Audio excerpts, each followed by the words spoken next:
कौन गिरफ्तार करेगा? योगी जी में दम है, गिरफ्तार करेंगे? एक संत को गिरफ्तार करके अपनी किरकिरी कराएंगे कि मोदी जी करेंगे? उनका वोट बैंक कौन है? हिंदू लोग हैं।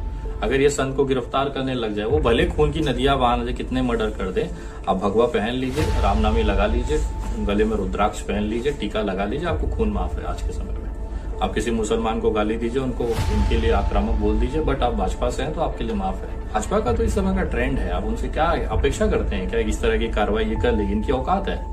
भाजपा की औकात है कि कर लेंगे? ये अमानतुल्लाह पे कार्रवाई करेंगे, ये उमर खालिद पे कार्रवाई करेंगे, क्योंकि उनको पता है कि हम मुस्लिमों को डरा के धमका के रखेंगे तो हिंदू बेचारे खुश रहेंगे। बोलिए कोरोनिल का ही आप ऑक्सीजन मत लगाइए, वेंटिलेटर मत जाइए, रेमडेसिविर इंजेक्शन मत लीजिए, सिप्ला का इंजेक्शन मत लीजिए, आप सिर्फ पतंजलि का इस्तेमाल करिए, गौमूत्र पिए, गोबर खाइए, इससे ठीक होगा। ये सब चीजें याद हैं। अभी तो मुझे थोड़ा दिन मुझे ये लग रहा था देश में ऑक्सीजन की कमी चल रही, कहीं पतंजलि ऑक्सीजन न बनाने लग जाए तो तुरंत छोटे छोटे बोतलों में 100 रुपए का निकाल देगी, भैया ऑक्सीजन की बोतलें हम सप्लाई कर रहे हैं, पतंजलि का शुद्ध हवा, हिंदुत्व की बात। तो वो व्यापारी आदमी, मैं गारंटी के साथ कह सकता हूँ कुछ न कुछ ले आएगा। आपने देखा होगा कब्रिस्तान के बाहर कहीं लाइन लगते हुए लाशों की। मुसलमान बेचारा रोजा रखा हुआ, अपने दिन में इबादत कर रहा है, घर में बैठा हुआ है, उसको कहीं कोरोना से कोई दिक्कत नहीं, कोई लाशें नहीं गिर रही। मर कौन रहा है? भाजपा का वो हिंदू मर रहा है जो भाजपा के लिए दिन रात मेहनत करता था। आज देखिए कितने ही पदाधिकारियों के ट्विटर पे आते हैं कि मेरा बाप एडमिट है, एक ऑक्सीजन की बोतल की भीख मांग रहा है, और 4 घंटे बाद ट्वीट आता है कि मेरे पिताजी चले गए, गुजर गए।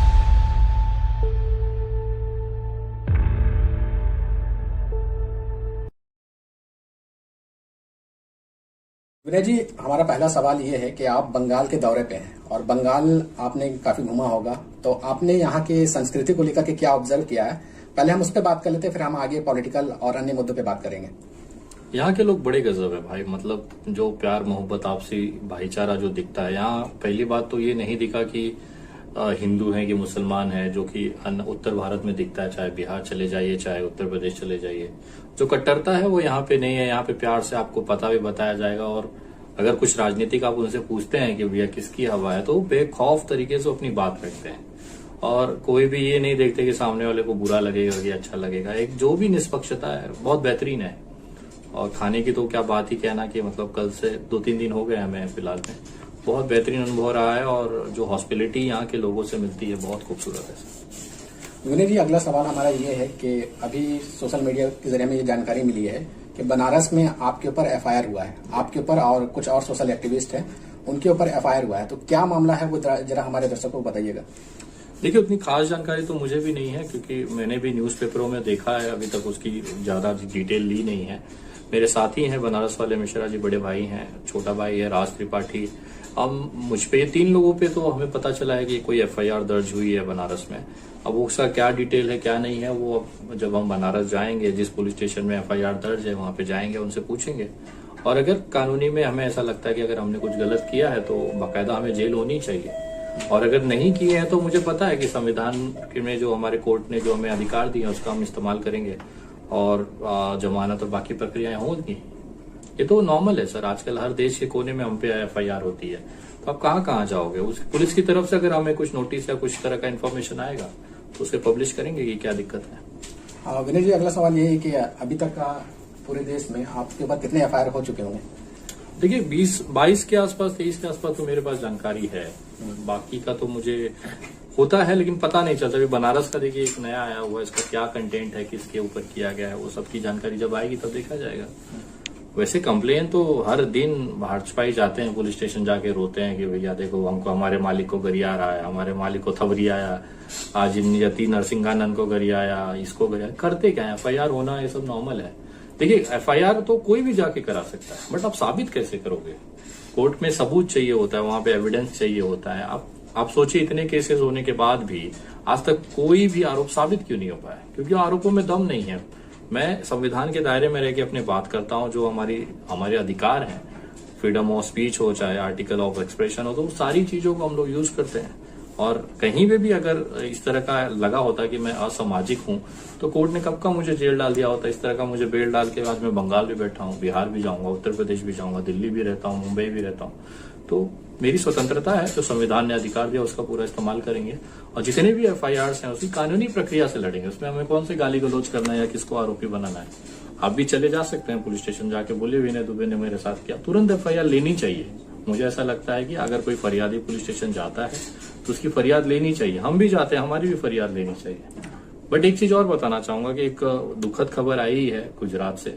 अडानी के मामले में जिस एडवोकेट साहब ने मेरी जमानत याचिका खारिज की थी, उनको पता नहीं क्यों गुजरात सरकार ने सस्पेंड कर दिया। याचिका खारिज करने के 15 दिन के अंदर ही उनका सस्पेंशन आ गया। तो बहुत अच्छे जज थे, बहुत दिली लगाव था मेरा उनके साथ। भले उन्होंने मेरी जमानत खारिज की थी, लेकिन एक कहीं ना कहीं चीजें होती रहती हैं। पिछली बार कुछ पुलिस अधिकारी, एक राज्य के पुलिस अधिकारी थे जिन्होंने थोड़ा सा एग्रेसिव होकर भाजपा के कहने पे, या फिर उनका इंटेंशन भाजपाई होगा उसके कहने पे, उन्होंने कोशिश की अरेस्ट करने की, मुंबई आके सारी चीजें करने की। बाद में अभी भी वो मुंबई में अरेस्ट हुए हैं क्योंकि इलीगल किडनैपिंग का केस उनके ऊपर बना है। कानून से बाहर जाके आप नहीं कर सकते। आपने पुलिस की वर्दी पहनी, आप लीगल काम करिए, हम लीगल जवाब देंगे। बट आप सोचोगे मैं पुलिस वाला हूं, कहीं पे भी आके किसी को भी उठा के लेके चला जाऊंगा, तो हर राज्य का अपना नियम कानून है, आईपीसी है, सीआरपीसी है, उससे बाहर नहीं होता। अब बताइए, जो राज्य का पुलिस आया था अरेस्ट करने, वो अभी भी मुंबई पुलिस की कस्टडी में, इसके लिए कि विनय दुबे को अरेस्ट करके ले जा रहे थे, जबकि उनके पास कोई पेपर नहीं, डॉक्यूमेंट नहीं।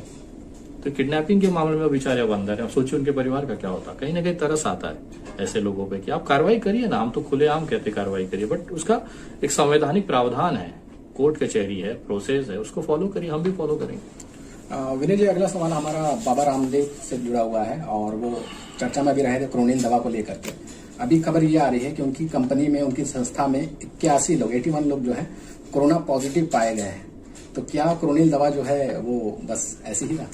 भैया देखिए, जो आदमी कैंसर की दवा बनाने का दावा करे, हार्ट अटैक का दावा करे, कोरोना का दावा करे, वो खुद कैंसर का पेशेंट रहा है, हार्ट पे अपना इलाज काहे निकल लेता है। आज उसकी कंपनी में 81 लोग आप बता रहे हैं, मुझे जानकारी नहीं है।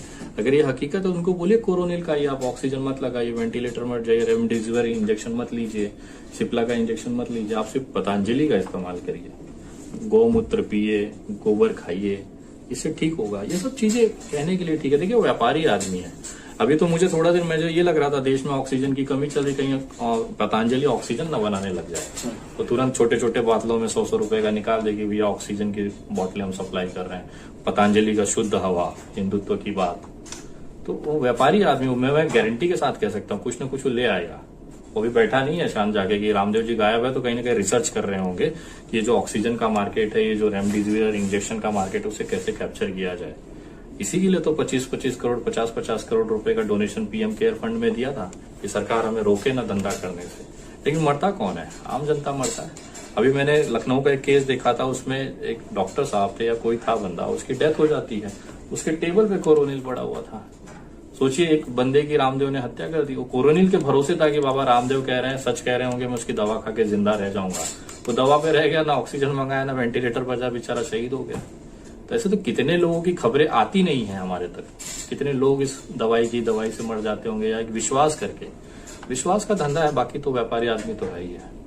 विनय जी, आपने नरसिंहानंद का जिक्र किया, तो मैं सवाल ही कर रहा हूं कि उनके ऊपर कई एफआईआर अपने देश में अलग अलग जगह से हुई है, लेकिन गिरफ्तारी अभी तक नहीं हो रही। तो क्या इसके पीछे कुछ पॉलिटिकल ताकत है उनके पीछे, जिसकी वजह से उनकी अभी तक गिरफ्तारी नहीं हो पाई? कौन गिरफ्तार करेगा? योगी जी में दम है, गिरफ्तार करेंगे। एक संत को गिरफ्तार करके अपनी किरकिरी कराएंगे कि मोदी जी करेंगे? उनका वोट बैंक कौन है? हिंदू लोग हैं। अगर ये संत को गिरफ्तार करने लग जाए, वो भले खून की नदियां बहा दे, कितने मर्डर कर दे, आप भगवा पहन लीजिए, रामनामी लगा लीजिए, गले में रुद्राक्ष पहन लीजिए, टीका लगा लीजिए, आपको खून माफ है आज के समय में। आप किसी मुसलमान को गाली दीजिए, उनके लिए आक्रामक बोल दीजिए, बट आप भाजपा से हैं तो आपके लिए माफ है। ये सब तो छोड़ी, बहुत छोटी बात हो गई। आप किसी का बलात्कार कर लीजिए, किसी लड़की का गैंगरेप करवा लीजिए अपने दोस्तों से, उससे, बट आप भाजपा के कार्यकर्ता है तो सेंगर जैसे आप आजाद हो जाएंगे। कुछ दिन के बाद कोर्ट आपको बोल देगी कि भैया इनके खिलाफ कुछ मिला नहीं है, ये बाइज्जत बड़े शरीफ इंसान है, आपने इनको बलात्कार में फंसा दिया। तो भाजपा का तो इस समय का ट्रेंड है। आप उनसे क्या अपेक्षा करते हैं? क्या इस तरह की कार्रवाई ये कर लेगी? इनकी औकात है, भाजपा की औकात है, ये कर लेगी। ये अमानतुल्लाह पे कार्रवाई करेंगे, ये उमर खालिद पे कार्रवाई करेंगे, क्योंकि उनको पता है कि हम मुस्लिमों को डरा के धमका के रखेंगे तो हिंदू बेचारे खुश रहेंगे। और ये जो हिंदू मुसलमान की जो राजनीति है ना, उसी का कारण है। आपने देखा होगा कब्रिस्तान के बाहर कहीं लाइन लगते हुए लाशों की, मुसलमान बेचारा रोजा रखा हुआ है, अपने दिन में इबादत कर रहा है, घर में बैठा हुआ है, उसको कहीं कोरोना से कोई दिक्कत नहीं, कोई लाशें नहीं गिर रही। मर कौन रहा है? भाजपा का वो हिंदू मर रहा है जो भाजपा के लिए दिन रात मेहनत करता था। आज देखिए कितने ही पदाधिकारियों के ट्विटर पे आते हैं कि मेरा बाप एडमिट है, एक ऑक्सीजन की बोतल की भीख मांग रहा है, और 4 घंटे बाद ट्वीट आता है कि मेरे पिताजी चले गए, गुजर गए। दुख होता है हमको भी देख के, हम लोग जगाते हैं ऐसे लोगों को। ये अंधविश्वास छोड़िए, भाजपा किसी, अरे जो आदमी अपने पत्नी का ना हुआ, अपने माँ का ना हुआ, अब जवान बेटा, मैं जवान बेटा, मेरी माँ किसी दूसरे के घर में जाके बर्तन भांडी करे तो मुझे तो डूब के मर जाना चाहिए। और ये भाई साहब इसकी मार्केटिंग करते हैं हमारे प्रधानमंत्री। तो जो अपने घर का ना हुआ, पत्नी का ना हुआ, उससे ये लोग अपेक्षा करते हैं कि वो हमारा साथ देगा।